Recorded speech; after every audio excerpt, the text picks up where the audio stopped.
Ibu, Bapak, Saudara-saudari yang terkasih, para Romo, Bruder, dan para Suster yang dicintai Tuhan. Program Api Karunia Tuhan, berjumpa lagi dengan Anda, episode ke-50.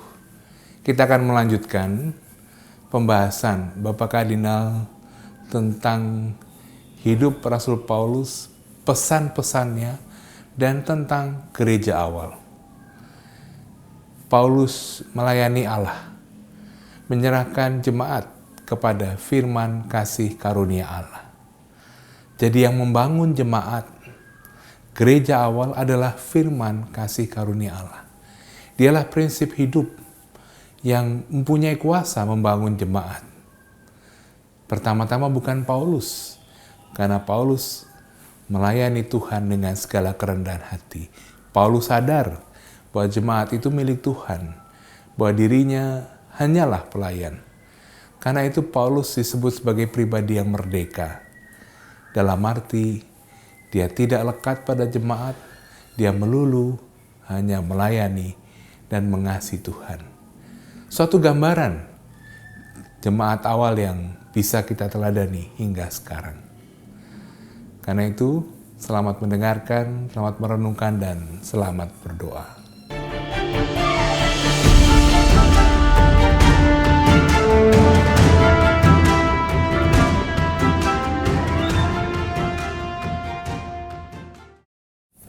Saudari-saudara yang terkasih, kita masih ingin melanjutkan percakapan kita mengenai pidato perpisahan Rasul Paulus dengan para penatua di Efesus. Sekedar pengulangan sebelum melanjutkan. Yang sudah selesai kita bicarakan adalah ayat pembuka, yaitu bab 20 Kisah Para Rasul ayat 19.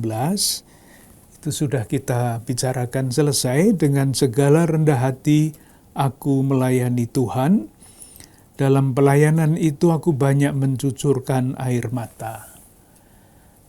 Itu sudah selesai. Sekarang kita langsung ke ayat yang terakhir, yang seharusnya dianggap terakhir, yaitu ayat 32.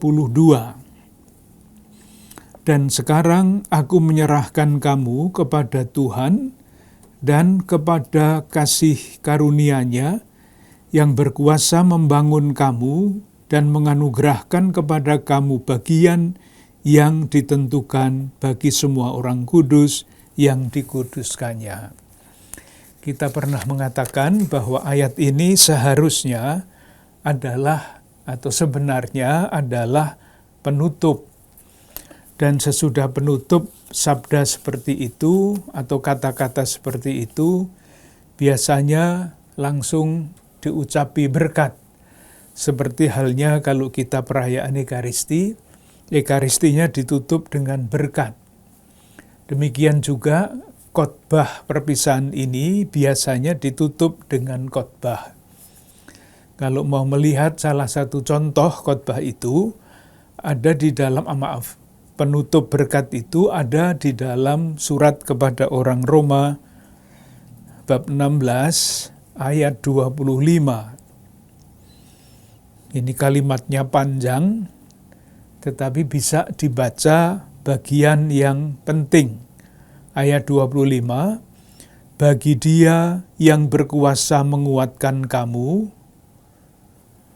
Langsung ke ayat 27, bagi Dia satu-satunya Allah yang penuh hikmat oleh Yesus Kristus, segala kemuliaan sampai selama-lamanya. Seharusnya berhenti di situ. Tetapi rupa-rupanya sesudah seharusnya berhenti, masih ada yang kurang, yang diingat, yang perlu disampaikan. Itulah ayat 33 sampai dengan ayat 35. Perak atau emas atau pakaian tidak pernah aku ingini dari siapapun juga. Ayat 35, dalam segala sesuatu telah kuberikan contoh kepada kamu. Jadi sesudah penutup ada pesan tambahan. Lalu penutup yang sesungguhnya ada pada ayat 36. Sesudah mengucapkan kata-kata itu, Paulus berlutut dan berdoa bersama-sama dengan mereka semua, dan selanjutnya. Jadi pembukanya adalah ayat 17, bercerita mengenai seorang dari Miletus yang diutus ke Efesus untuk mengundang para penatua datang ke Miletus, ditutup dengan ayat 36 sampai 38. Yang sudah kita bicarakan adalah ayat 32, bagian pertama, dan sekarang aku menyerahkan kamu kepada Tuhan. Itu sudah kita bicarakan. Penyerahan ini istimewa sebagai sebagai akhir dari suatu khotbah perpisahan. Dalam percakapan yang lalu kita mengatakan Paulus tidak memberi nasihat, tetapi menutup kata-katanya dengan penyerahan. Lalu sudah kita bicarakan apa itu artinya. Kesimpulan yang kita ambil dari mana? Dari penelitian, penyelidikan, mencari kata-kata menyerahkan. Ini artinya apa? Kata menyerahkan di dalam Injil paling penuh maknanya dalam kisah Yesus wafat di kayu salib menurut Lukas. Ya Bapa, ke dalam tanganmu ku serahkan nyawaku. Ini kata arti makna kata menyerahkan yang paling utuh. Di balik kata-kata itu ada satu kepercayaan yang seutuhnya kepada Tuhan. Jadi kalaupun kelihatannya gagal, Yesus mati di kayu salib, tetapi dengan penyerahan itu terungkap keyakinannya bahwa kegagalan itu bukan akhir.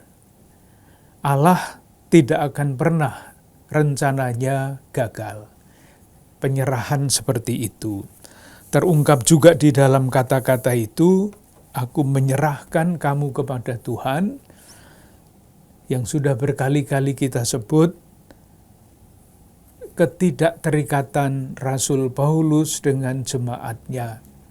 Paulus sadar betul, meskipun dia yang mendirikan jemaat-jemaat di dalam perjalanan misi yang dia lalui, tetapi jemaat itu tidak pernah ia rasakan sebagai miliknya, tetapi selalu milik Tuhan. Paulus lepas bebas terhadap jemaat. Kita sampai di situ. Sekarang kita coba lanjutkan kalimat yang terakhir, yang berikutnya. Dan kepada firman kasih karunia-Nya. Ini maksudnya apa? Diserahkan kepada firman kasih karunia-Nya. Bertumpuk-tumpuk kata-kata itu dijadikan satu, tidak mudah untuk dijelaskan, dan tidak lazim. Kalau diserahkan kepada Tuhan, itu jelas. Tetapi kalau diserahkan kepada firman kasih karunia-Nya, yang berkuasa dan selanjutnya, itu tidak lazim. Sekurang-kurangnya tidak mudah untuk kita pahami. Membaca sepintas, kita tidak mengerti maksudnya apa. Maka kita coba cari jalan. Ini kira-kira kalimat atau frase seperti ini artinya apa? Kita mencoba mencari jalan lewat konkordansi, mencari kata-kata yang serupa di dalam kitab suci. Kita dapat menemukan antara lain di dalam Kisah Para Rasul, bab 14 ayat 26. Bab 14 ayat 26. Ini kata-kata yang dipakai mirip, sangat mirip. Saya baca, bab 14 ayat 26. Kita baca mulai dari ayat 25. Di situ mereka memberitakan firman di Perga, lalu pergi ke Atalia di pantai. Nah sekarang, dari situ berlayarlah mereka ke Antiokhia. Di tempat itulah mereka dahulu diserahkan kepada kasih karunia Allah untuk memulai pekerjaan yang telah mereka selesaikan. Ada kalimat, ada frase, dahulu diserahkan kepada kasih karunia Allah. Nah, dengan latar belakang seperti itu, kita mencoba untuk memahami apa artinya firman kasih karunia itu. Tidak mudah, saya coba pelan-pelan menjelaskannya, karena memang kata-kata ini tidak mudah dipahami. Sebetulnya kalau mau lugas, yang namanya firman kasih karunia itu sama dengan Injil. Sudah, tidak usah memakai firman kasih karunia, tetapi diserahkan kepada Injil. Belum jelas. Nah, Injil itu siapa? Pertanyaan kita kan bukan Injil itu apa, tapi Injil itu siapa? Injil itu adalah Yesus. Siapa lagi kalau bukan Yesus yang wafat dan bangkit untuk penebusan dosa kita? Jadi sebetulnya sesederhana itu. Lalu Yesus itu siapa? Kalau kita lanjutkan pertanyaan kita, jawabannya kita semua tahu, Yesus adalah yang melaksanakan rencana Allah. Pelaksana rencana Allah yang membawa keselamatan. Jadi akhirnya kembalinya kepada Allah yang nyata dalam diri Yesus. Itu kalau kita mau lugas sederhana, disederhanakan. Jadi, firman kasih karunia itu sama dengan Injil. Injil itu siapa? Injil adalah Yesus. Bukan apa, tetapi siapa. Siapa Yesus itu? Dia adalah utusan, dia adalah Sang Firman yang melaksanakan rencana keselamatan, dan bukan melaksanakan lalu gagal, tetapi melaksanakan dan berhasil membawa keselamatan. Itu cara untuk memahami yang sederhana. Nah, kalau kita sekarang mencoba mencari jalan lain untuk memahami kata ini, kita mencobanya bagaimana? Minta bantuan kepada teks lain, tentu saja seperti tadi, kita minta bantuan kepada surat kepada orang Roma. Sekarang kita minta bantuan Injil Lukas, bab 1 ayat 28. Bab 1 ayat 28. Silahkan memperhatikan kata yang sama. Ketika malaikat itu masuk ke rumah Maria, ia berkata, "Salam, hai engkau yang dikaruniai." Ini katanya sama kan? Salam, hai engkau yang dikaruniai. Di dalam doa Bunda Salam Maria ini berubah. Salam Maria, penuh rahmat. Kok bisa diterjemahkan ke dalam rahmat? Kok tidak dipakai yang asli kitab suci? Ya memang artinya kira-kira sama. Kalau dibaca di dalam bahasa yang asli, rahmat dan yang dikaruniai itu mempunyai akar kata yang sama. Tapi tidak usahlah kita kesana-kesana karena nanti malah tambah tidak mudah.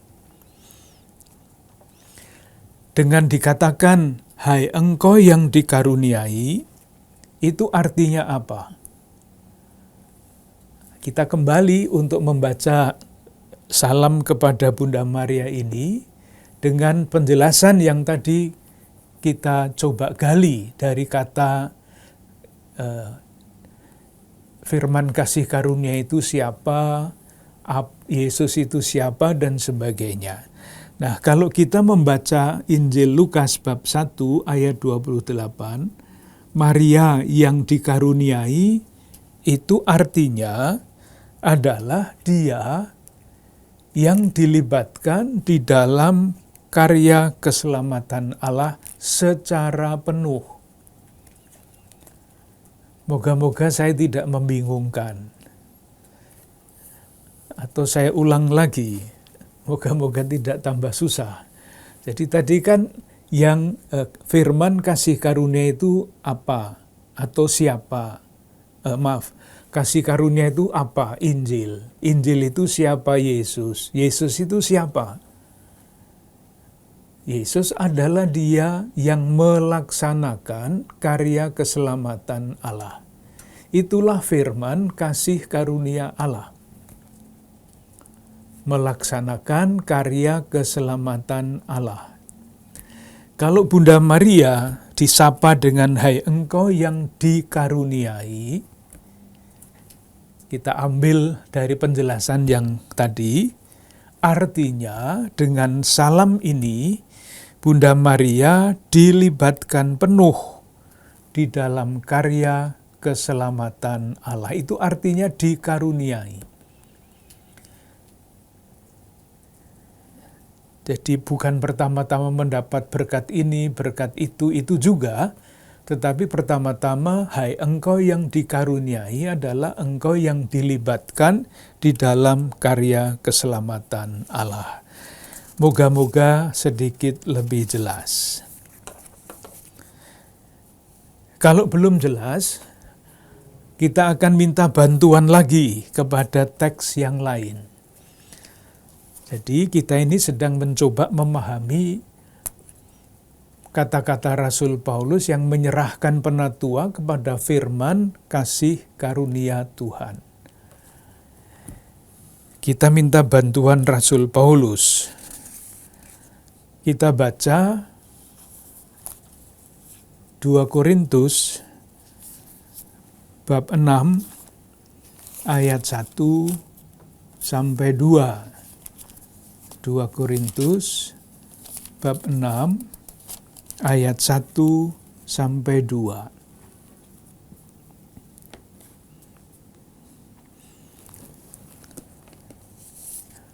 Sebagai teman-teman sekerja, kami menasihatkan kamu, supaya kamu jangan membuat menjadi sia-sia kasih karunia Allah. Jangan membuat sia-sia kasih karunia Allah. Kata yang dipakai sama ya. Jadi sekali lagi ini mudah dicari dengan konkordansi yang pernah kita bicarakan itu. Yang telah kamu terima. Sebab Allah berfirman, pada waktu aku berkenan, aku akan mendengarkan engkau. Dan pada hari aku menyelamatkan, aku akan menolong engkau. Sesungguhnya waktu ini adalah waktu perkenanan itu. Sesungguhnya hari ini adalah hari penyelamatan itu. Jadi, kasih karunia yang tidak boleh disia-siakan, jangan membuat menjadi sia-sia kasih karunia Allah. Kasih karunia Allah itu adalah tentu saja Yesus yang menyelesaikan karya keselamatan itu. Itulah yang namanya kasih karunia. Kadang-kadang kata yang dipakai berbeda dalam bahasa Indonesia, berbeda sekali. Rahmat dan kasih karunia. Tetapi di dalam bahasa asli kitab suci, kedua kata itu akarnya sama. Jadi bagaimana? Jadi kasih karunia adalah tindakan karya Allah yang tidak dapat dihalangi. Jadi silahkan mengingat ini Rasul Paulus sedang berbicara mengenai masa depan yang penuh tantangan. Sementara Paulus cemas mengenai masa depan, penatua-penatua cemas, Paulus mengatakan, aku menyerahkan kamu kepada firman kasih karunia Allah. Artinya, kepada Allah yang bertindak, dan tindakannya tidak dapat dihalangi oleh siapapun, oleh apapun, termasuk penganiayaan. Tidak bisa menghalangi kuasa kasih karunia Allah. Jadi kita mencoba mencari makna kasih karunia Allah itu apa? Lewat Lukas bab 1 ayat 28, lewat surat kedua Rasul Paulus kepada jemaat di Korintus bab 6 ayat 1-2, kesimpulannya rahmat atau kasih karunia adalah tindakan Allah.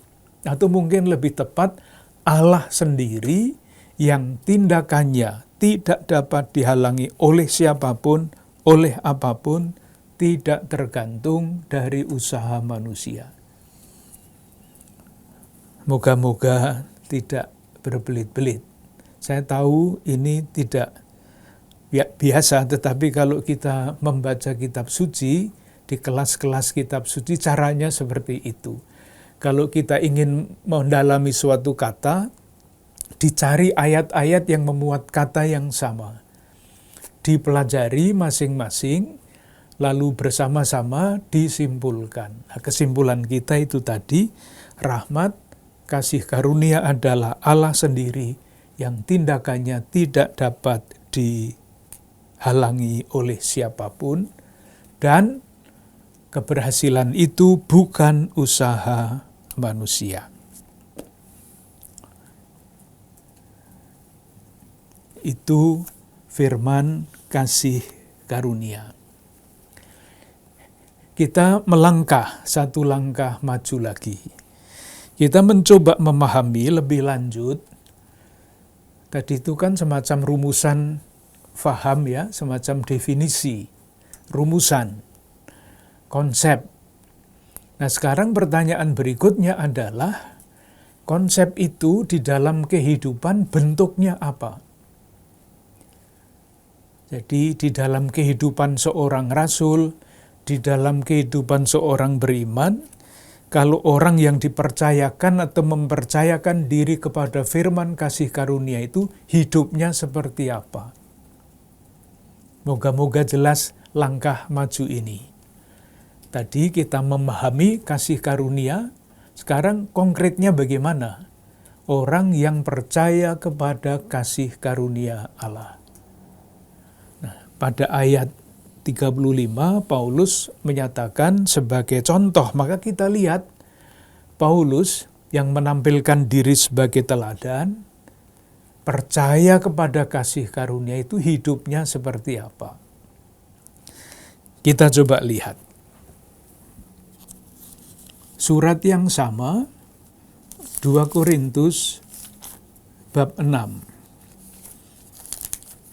Sekarang kita lihat lanjutan dari yang tadi. Tadi kita baca bab 6 ayat 1-2. Sekarang kita baca ayat 3 khususnya 4-10. Kita baca semua ya, supaya seperti apa hidup orang yang mempercayakan diri kepada kasih karunia itu.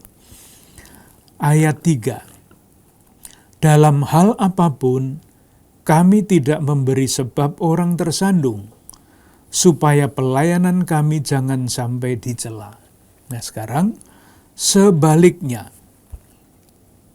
dalam segala hal kami menunjukkan bahwa kami adalah pelayan Allah.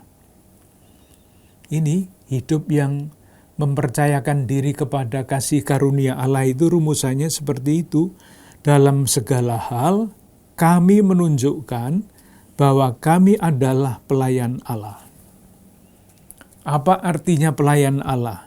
Dilanjutkan, yaitu dalam menahan dengan penuh kesabaran dalam penderitaan, kesesakan, dan kesukaran, dalam menanggung dera, dalam penjara dan kerusuhan, dalam berjerih payah, dalam berjaga-jaga dan berpuasa, dalam kemurnian hati, pengetahuan, kesabaran, dan kemurahan hati, dalam Roh Kudus dan kasih yang tidak munafik, dalam pemberitaan kebenaran dan kekuasaan Allah, dengan menggunakan senjata-senjata keadilan untuk menyerang ataupun untuk membela, ketika dihormati dan ketika dihina, ketika diumpat atau ketika dipuji, ketika dianggap sebagai penipu namun dipercayai, sebagai orang yang tidak dikenal namun terkenal,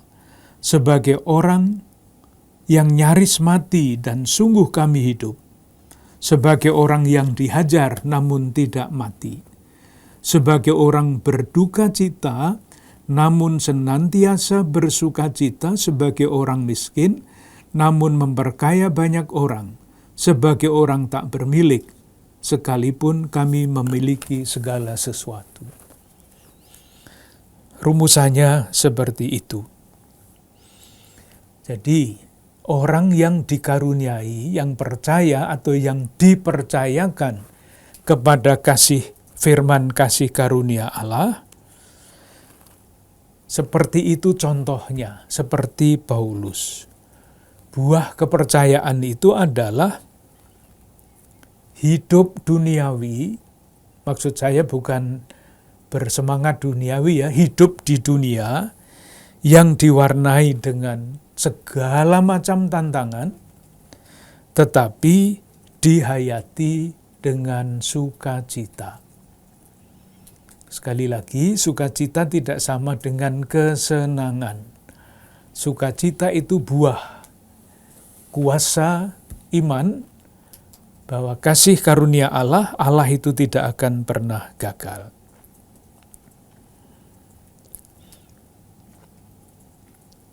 Dengan demikian, firman kasih karunia atau rahmat itu adalah karya Allah yang tidak akan gagal.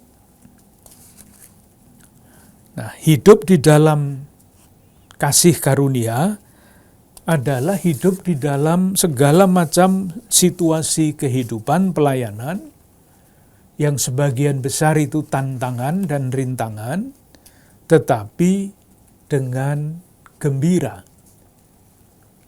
dengan sukacita, tidak kecil hati, tidak cemas boleh tetapi tidak keterlaluan, dan yakin bahwa Allah yang telah memulai karya yang baik akan menyelesaikannya juga. Diulang-ulang terus, putar-putar, moga-moga tidak pusing, tetapi semoga menjelaskan. Langkah berikutnya masih untuk memperdalam pengertian firman kasih karunia itu, karena ini pokok pembicaraan kita. Kita lanjutkan pembacaan kita, 2 Korintus bab 6, sekarang ayat 11. Tadi kita berhenti pada ayat 10. Sekarang ayat 11. Hai orang Korintus, kami telah berbicara terus terang kepada kamu, hati kami terbuka lebar-lebar bagi kamu.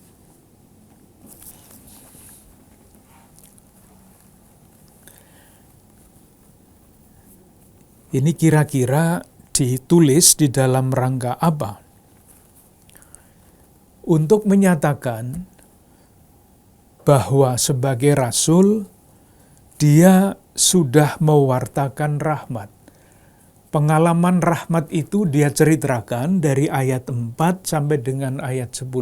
Ini loh cara hidup atau kenyataan hidup orang yang mewartakan rahmat dan menghayati rahmat. Dan sebagai orang pribadi yang menghayati rahmat itu, yang percaya kepada kasih karunia Allah, hidupnya itu tampak sebagai paradoks. Kata aneh ini, paradoks. Paradoks itu tampaknya berbeda, bahkan berlawanan, tetapi nyatanya tidak. Dan itulah yang dikatakan oleh Paulus pada ayat 4 sampai ayat 10. Seharusnya pengalaman penderitaan, dihina, difitnah, diapa-apakan yang jelek itu membuat dia hancur. Seharusnya. Tetapi karena ia hidup di dalam firman kasih karunia, nah ini, yang seharusnya menghancurkan dirinya, itu menjadi sebaliknya sumber kekuatan, sumber kegembiraan. Keadaan yang menurut perhitungan manusiawi tidak bisa ditanggungnya, menjadi sumber sukacita.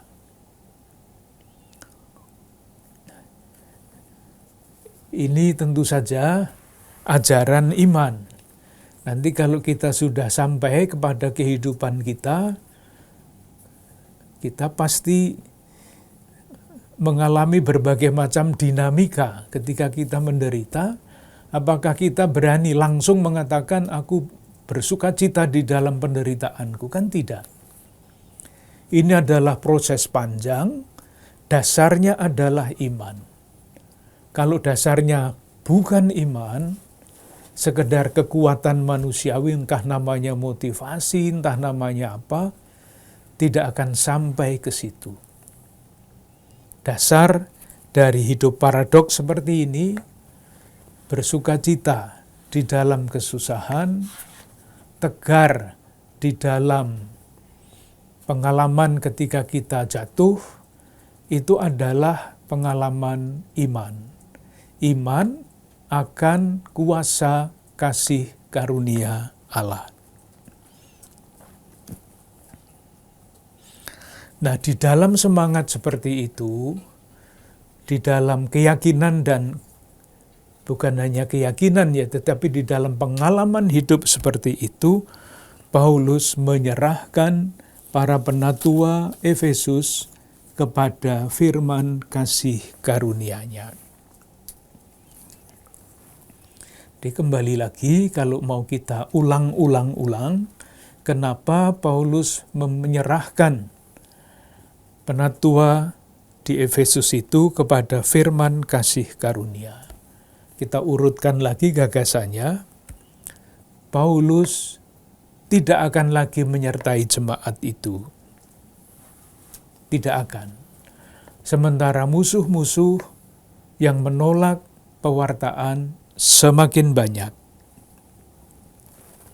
Nah, ketika Paulus menyerahkan penatua Efesus kepada firman kasih karunia Allah, yang adalah Injil, yang adalah Yesus, yang adalah tindakan Allah yang tidak akan gagal, penyerahan ini diharapkan akan menguatkan para penatua di Efesus untuk melanjutkan karya mereka, kendati tantangan itu tidak akan pernah hilang. Karena apa? Sabda itu berkuasa.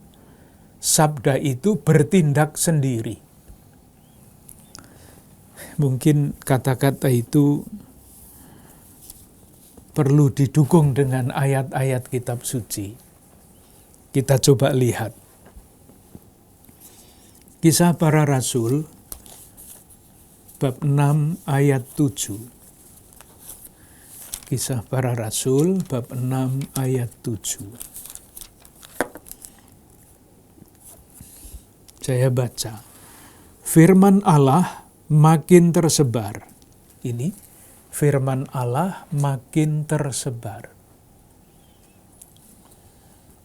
Tidak dikatakan orang-orang itu menyebarkan firman Allah. Enggak. Firman Allah subjek makin tersebar. artinya diwartakan atau tidak diwartakan, firman itu akan terus akan menunjukkan kuasanya. Kisah bab 12 ayat 24. Maka firman Tuhan makin tersebar dan makin banyak didengar orang. Firman Allah makin tersebar. Bab 19 ayat 20. Bab 19 ayat 20. Dengan jalan ini makin tersiarlah firman Tuhan dan makin berkuasa. Katanya berkuasa, kata yang dipakai berkuasa. Jadi firman Allah itu bukan kata-kata, bukan kalimat, tetapi kuasa. Nah, sekarang kita lanjutkan, karena kita sudah mempunyai kata penghubungnya, kuasa. Kembali kepada Kisah Para Rasul bab 20, ayat 32. Kepada firman kasih karunia-Nya yang berkuasa membangun kamu dan menganugerahkan kepada kamu bagian yang ditentukan bagi semua orang yang telah dikuduskannya. Jadi tadi kita mempunyai kata penghubung ya, firman Allah semakin tersebar dan semakin berkuasa.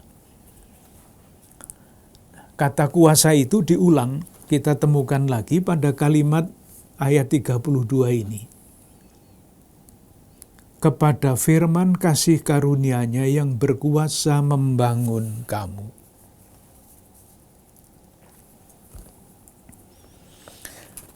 Dengan kata-kata itu, Rasul Paulus menyerahkan para penatua kepada kasih karunia Allah. Jadi, kalau jemaat sesudah ditinggalkan oleh Paulus masih tetap setia kepada imannya kepada Yesus, itu bukan karena pertama-tama kehebatan Paulus, dan kemudian bukan pertama-tama kehebatan para penatua untuk memberi nasihat, untuk meneguhkan, tetapi karena kasih karunia Allah itulah yang berkuasa. Kekuatan kasih karunia Allah. Itu yang dimaksudkan. Lalu berikutnya dikatakan, membangun kamu dan menganugerahkan kamu bagian yang ditentukan, yang berkuasa membangun kamu dan menganugerahkan dan selanjutnya. Itu nanti berkaitan dengan semua orang yang dikuduskannya. Di balik kata-kata ini, di balik frase ini, di balik kalimat ini, ada gambaran yang mudah sekali dipahami, yaitu bahwa jemaat terdiri atau adalah seperti tubuh yang terdiri dari berbagai macam anggota. Dan tubuh itulah yang dibangun oleh kasih karunia Tuhan. Jemaat di Efesus adalah jemaat yang terus-menerus membiarkan dirinya dibangun atau diharapkan menjadi jemaat yang seperti itu. Dan jemaat itu terdiri dari berbagai macam anggota. Itulah yang diungkapkan di dalam yang dianugerahkan kepada kamu bagian yang ditentukan bagi semua orang yang telah dikuduskannya. Jadi jemaat di Efesus itu hidupnya, pembangunannya tidak tergantung hanya kepada para penatua itu. Tetapi juga tergantung dari peranan orang lain yang dikuduskannya. orang lain yang mempunyai tempat yang berbeda-beda di dalam jemaat itu. Dan dikatakan di sini digunakan kata yang dikuduskannya. Semua orang yang telah dikuduskannya. Kita dapat melanjutkan pendalaman kata itu dengan ajaran gereja sekarang, bahwa kita semua, siapapun kita, dipanggil untuk menuju kesempurnaan kekudusan. Sudah dikatakan di sini kepada jemaat kepada penatua di Efesus, kalau dirumuskan dengan kata-kata yang agak lugas, jangan berpikir bahwa semuanya itu akan tergantung pada kalian. Kalau kalian berpikir begitu, kalian akan ketakutan. Kalian akan cemas. Berpikirlah secara lain. Di jemaat di Efesus ada berbagai macam orang yang telah dikuduskannya. Orang-orang ini yang bukan penatua jemaat akan menjalankan fungsinya. Mereka juga akan hidup, bertumbuh, berdasarkan kasih karunia Allah. Dan ingat, yang paling menentukan bukan kalian. Yang paling menentukan adalah firman kasih karunia Allah yang berkuasa membangun jemaat.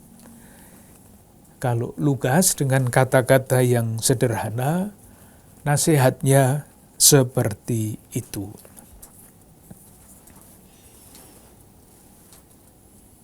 Jadi selesai sampai di situ, ayat 33 sampai 35 itu adalah tambahan, tadi sudah disampaikan.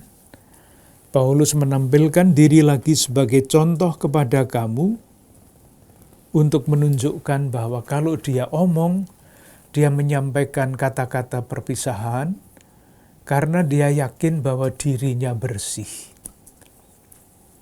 Ia sudah menjalankan semuanya. Dan sesudah dia pergi menyerahkan penatua di Efesus untuk melanjutkan pelayanan mereka, seperti yang dikatakan oleh Paulus pada 2 Korintus bab 6 ayat 4-10 dan 11.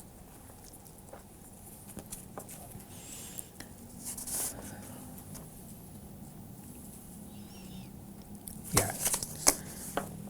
Kesimpulannya. Lalu kita selesai, sudah sampai kepada kesimpulan. Yang pertama, kembali lagi sudah berkali-kali kita sampaikan, kata-kata perpisahan ini adalah kesaksian gereja awal mengenai Rasul Paulus. Bukan Paulus sendiri yang berbicara di sini, tetapi kesan gereja awal mengenai Paulus. Nah, warisan Rasul Paulus ini, jadi gambaran, foto, potret Rasul Paulus yang seperti inilah yang ingin diwariskan oleh gereja kepada kita, orang beriman, mengenai Paulus. Moga-moga itu jelas. Jadi Paulus menulis surat, Lukas menulis kesaksian tentang Paulus.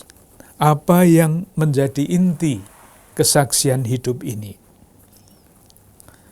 Yang pertama adalah kemerdekaannya sebagai rasul.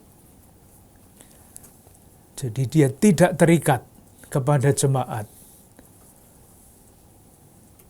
Ia bebas terhadap jemaat. Hanya ketergantungannya kepada Allah. Pengalamannya berjumpa dengan Yesus. Itulah yang dipakai sebagai pedoman untuk melanjutkan kerasulannya, untuk mengambil keputusan-keputusan. Tidak pertama-tama kepentingan jemaat, tetapi pertama-tama adalah rencana Allah. Dan karena itu dia pegang, maka dia merdeka. bisa menyampaikan kritik yang pedas kepada jemaat, bahkan bisa berkonflik dengan teman-temannya. Bukan karena benci, bukan karena perbedaan pendapat saja, tetapi karena kemerdekaannya. Yang pertama. Yang kedua, dia tidak hanya merdeka, tetapi dia juga sangat setia. Dan dari kesetiaannya itu, atau atas dasar kesetiaannya itu, dia berani menghadapi paradoks-paradoks kehidupan. Tadi kita meminjam surat kedua kepada jemaat di Korintus. Dan kita baca yang bab 6. Di dalam penderitaanku, sukacitaku melimpah. Paradoks. Landasannya apa? Landasannya adalah pengalaman perjumpaan dengan Yesus, firman, kasih karunia sama artinya, yang ia alami bekerja di dalam dirinya.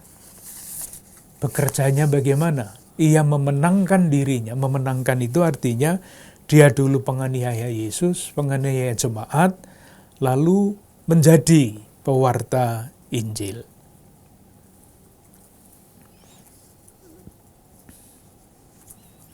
Harapannya para penatua di Efesus, dan tentu saja tanda petik para pemimpin jemaat, para pelayan jemaat selanjutnya, membiarkan dirinya diserahkan kepada firman kasih karunia Tuhan. Tidak bekerja sendiri, tetapi firman kasih karunia Tuhan itu juga bekerja tidak hanya di dalam diri para pemimpin, tetapi di dalam diri semua orang yang dikuduskannya. Itu artinya semua orang yang percaya kepada kasih karunia Allah itu. Tidak usah menjadi pemimpin, tetapi menjadi orang beriman dalam kedalaman yang seperti itu. Dengan demikian kita selesai dengan percakapan kita, hanya 2 ayat, beberapa pertemuan. Silahkan nanti membaca lagi pidato perpisahan Rasul Paulus.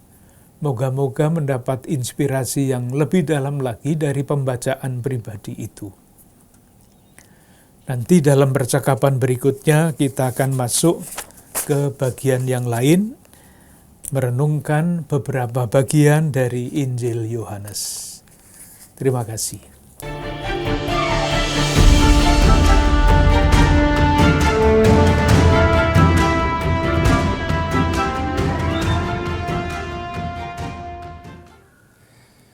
Saudara-saudari yang terkasih, dari kesaksian gereja awal kita sungguh bisa belajar bagaimana gereja awal, jemaat perdana, sungguh menyadari bahwa hanya karena firman kasih karunia Tuhan, itulah yang membangun jemaat.